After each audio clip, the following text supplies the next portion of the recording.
controls all the colors, all the rainbow.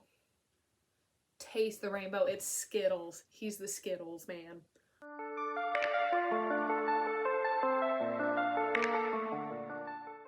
Hello, and welcome back to Babbling Books, aka my attempt at making a booktube for my portfolio.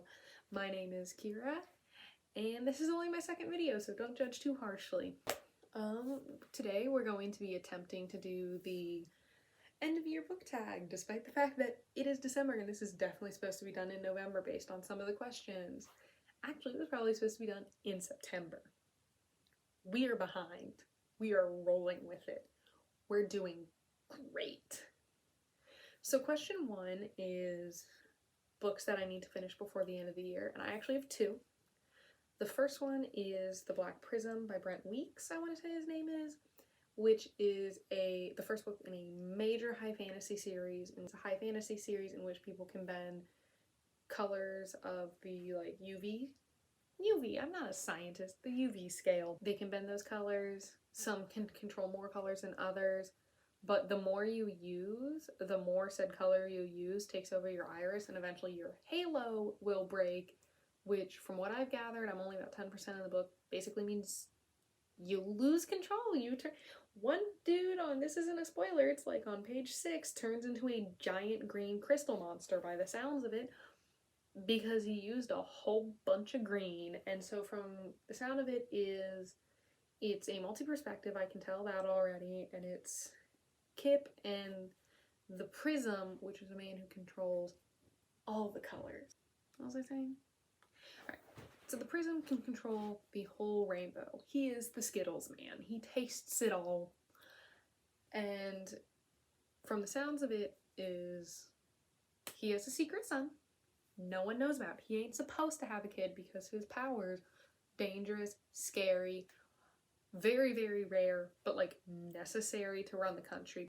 So since he's able to draft all the colors, he can see what's in and out of balance so that they know you use more magic, but that's condemning a group to die faster because they're using more magic, or you gotta use less magic, but also then they're not using magic, and like magic is how they survive. That's where a lot of their jobs come from. So I'm only about 10% in, but I gotta finish it. It's very fascinating so far. I'm loving it. The other book I have to finish is Reaper at the Gates. This is only the dust jacket. I actually have it sitting right over on my bedside table, so after I'm done filming this, which will hopefully be soon, because as you can tell by my pumpkin lights in December, it's dark out and I need all the light I can get. But I hope to finish this right after I finish filming this video. I only have about 100 pages left. It is the 3rd book in the Ember and the Ashes series, and the last book I have to finish rereading before I can finally read my copy of Sky Beyond the Storm, which arrived a few days ago.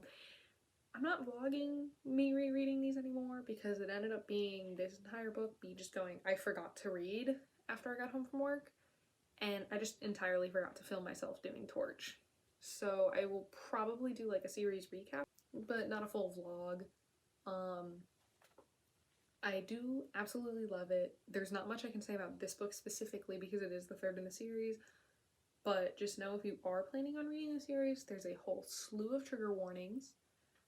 This shit's heavy, and people need to acknowledge that. Like, when people talk about this, I don't see them acknowledge how heavy it is enough, and be warned, this is not a lighthearted, fun, political fantasy series. This ain't like Throne of Glass where the darkness is, oh, there's demons and monsters, and the reason it's more mature is because the like fays bang in the sky. I don't know, I haven't finished it. This is truly a dark, harrowing war story, and it has horrible atrocities in it. Be aware. This is not lighthearted. It is a story of imperialism and generational trauma. It's gonna hit hard. Please read the trigger list below. So yeah, sorry if my angle just changed drastically. My D&D card tripod slipped. But question 2 is autumnal books that I'm using to transition into the end of the year. Again, this was supposed to be filmed in September. It's early December. My transition books is the fact that I'm planning on finishing the Ember and the Ashes series, and then just kind of doing standalones here or there until the end of the year, or at least first books in series. But I will say I do have a seasonal book that I plan on reading, and that is Holidays by Christina Lauren. I read The Unhoneymooners by Christina Lauren earlier this year and absolutely adored it. In my newbie tag, I said I was very picky about my romance, and part of that is I don't want the steamy stuff in romance. I find that very uncomfortable to read usually. I find it awkward. Usually it's not handled well, and it feels invasive to me. I don't know. I can't explain it. I usually don't like that in my romance. There are exceptions, of course. I just usually need a heads up before reading it. And so The Unhoneymooners was just very light and just all the fluff, which is what I want. I want the fluff. Its B plot was very interesting because it was about sisterly trust. And when I said I need a B plot, I don't mean the B plot has to be the strongest thing in the world. It does not have to be the election cycle in red, white, and royal blue. It can be just the bond between sisters. And The Unhoneymooners accomplished that. So I was really excited when I saw the authors were doing a Christmas rom-com book, because if you know me at all, you know that Christmas is my favorite time of year. Despite the fact that I have pumpkin lights up in December, I have not had time to switch lights. We're not going to talk about it.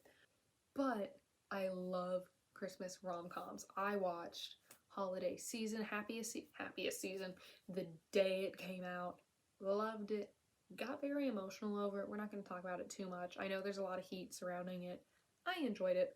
I love watching The Family Stone every year. I think Love Actually is a masterpiece. Anyways, absolutely love and adore Christmas rom-coms. So for a book to be a Christmas rom-com, and I've heard that it's basically Groundhog's Day, a time loop, but on Christmas for someone who hates Christmas. This is going to be everything. If it is as fun as The Unhoneymooners, I'm already gonna love it. It's already gonna be 4 stars. But the fact that it is the Christmas Groundhog's Day is just gonna put it over the top. I can't see it really being a 5-star favorite of the year, but I can see myself just loving it. Question 3, are there any new releases I'm still waiting for? No, not really. I'm waiting. I have my copy of Holidays coming, but that book's been out for a while now. Sky Beyond the Storm, if I had filmed this a week ago, would have been on the list, but my copy arrived 2 days ago at this point. So I don't really have any new releases that I'm thrilled and waiting for, but I do have my new releases that I plan on reading before the end of the year that I'm very excited for. And this is why you do not film this tag on December the 6th. Question 4, what are 3 books I hope to finish by the end of the year? Again, Holidays and Sky Beyond the Storm are right up at the top of the list, but I also hope to read at least an episode or 2 from the Good Omens script book. My friends got me this for my 22nd birthday because we watched the show over the summer and absolutely adored it. Loved every second of it. And then I read Good Omens that same summer. It was the summer it came out. And I loved the book just as much. And since I was a screenwriting major, my friend said, what better thing to get Kira for her birthday? Last year, I have not read a script book in over a year that I've had it, but they got me this. I want to read it. I want to at least read through episode 3, because if you know me, you know episode 3 was my absolute favorite because it's the one with the like super long cold open. So yes, I want to read at least half of this before the end of the year. I want to read Holidays. That was already listed, so half a point for that one. Finally, I'm really hoping to read Legendborn by the end of the year. I ordered a copy because I had a gift card, and I am so excited. I had heard really good things about it, but I was just like, it's gonna be another urban fantasy YA. The way people were originally describing it to me, it sounded a lot like The Mortal Instruments, and while there's nothing wrong, I'm not saying it would have been a ripoff or anything. I was just like, Mortal Instruments isn't really my thing. The series that I say is, this is the shelf you're seeing. I liked the Mortal Instruments when I was younger. It was fun. I really enjoyed it, but I really prefer the ones where it was more historical. Modern, like high intense urban fantasy usually isn't my thing. So I was like, okay, yeah, that sounds fun, but I wasn't like making a priority of it. And then someone said it was about the Arthurian legend. If you have known me at all, you know I love the Arthurian legend. More than anything, Merlin was my entire life when I was in middle school and most of high school. I rewatched it about a year ago. Same thing happened. And the description of this book, from what I understand, is that the Knights of the Round Table have like scions and they pass their powers on. It sounds like it's Avalon High, but good. And I have to do it. I have to read it for him. Question 5, what are some books I think could shock me and be my favorite by the end of the year? Sky Beyond the Storm. It wouldn't really be a shock. It's the conclusion to one of my favorite series. I've seen mostly rave reviews. I think it is going to hurt me something awful, but I do not think that it's going to hurt me so bad I couldn't consider it a favorite. The other one is, of course, like, if you couldn't tell from 2 seconds ago, Legendborn. Arthurian Legend. That's all I'm going to say. Arthurian Legend. It's going to be Avalon High, but good. That's all I can hope for. I lived in North Carolina for 8 years. I had friends who went to Chapel Hill. I've gone to the Chapel Hill campus. It's gonna be stuff I know with mythology based on the Arthurian legend. Avalon High, but good.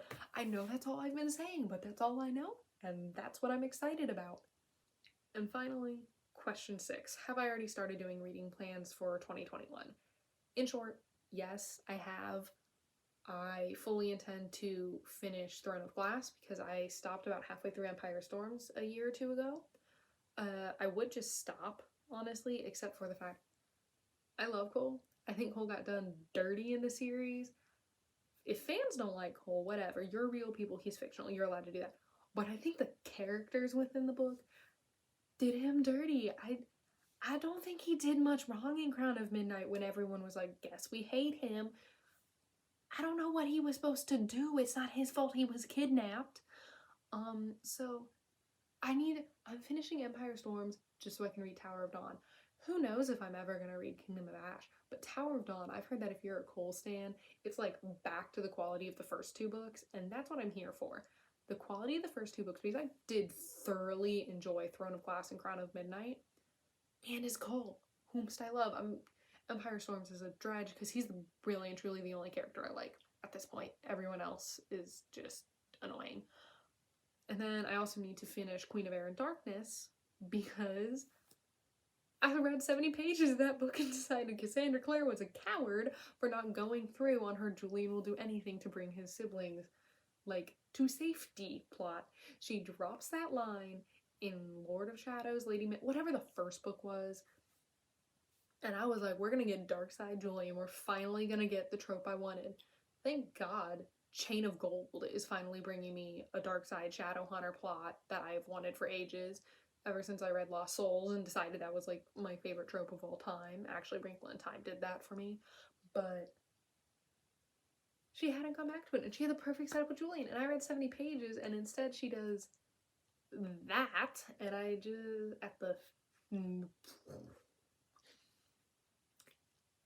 I got sad and I put it down, and it's been 2 years, but I want to finish series that I've started and not finished. So, Star Wars books, finish series, and frankly, I'm also planning on doing the Reading Glasses Challenge. Reading Glasses is a podcast on Maximum Fun. I did their challenge this year. It's usually half activities and half different types of books you should read. So like this year it was read a book by an author of color, specifically a woman of color, read a romance book, read a book with a non-human protagonist, and those are supposed to get you out of your reading comfort zones. And then things that help get you involved with the bookish community. So review a book online, compliment an author, donate books. I managed to donate books even during the coronavirus, so don't say that you can't. Donate some books if you don't want them anymore. Local libraries are probably taking them. That's where I put mine. They now have all my bad middle school vampire books. I hope they enjoy them, because I did not. And yeah, that's my plan, is Reading Glasses Challenge, whatever they put out, and trying to make that work with the needing to finish series, and also reading some Star Wars books, because one of them has a chapter by Griffin McElroy, and I love the Adventure Zone more than anything, so that's gonna be fantastic. And it also has a chapter written by Saba Tahir, which, if you couldn't grasp from the fact that both my videos now, I have gone on and on about An Ember in the Ashes, and like half of this video is about An Ember in the Ashes. I love her. So a Star Wars book where she wrote a chapter? Star Wars. There's also an Ahsoka book, which I've heard is very boring, but I would do it for her. I'm doing it for her. But yeah, that's my end of year reading plans basically, is Star Wars finished series and the reading glasses challenge. So that about wraps things up. I believe this tag was created by Ariel Bissett. I'll link her down below because that's the booktube etiquette, and I forgot to on my newbie tag, and so I gotta go back and do that. I gotta fix that. But yeah, that was my end of year book tag. That's the one I just did. Yeah. Thank you so much for watching. If you liked it, I'm not gonna do that whole massive outro spiel. This is video 2 and I don't want to be that person yet. So instead, just follow me on my socials. I'm assuming I'm gonna stick them here. I'm gesturing to make my editing life easier. Stick them here, Kira. So yes, follow my socials and subscribe. I'm just gonna keep moving my arms and put the graphics over here. Bye!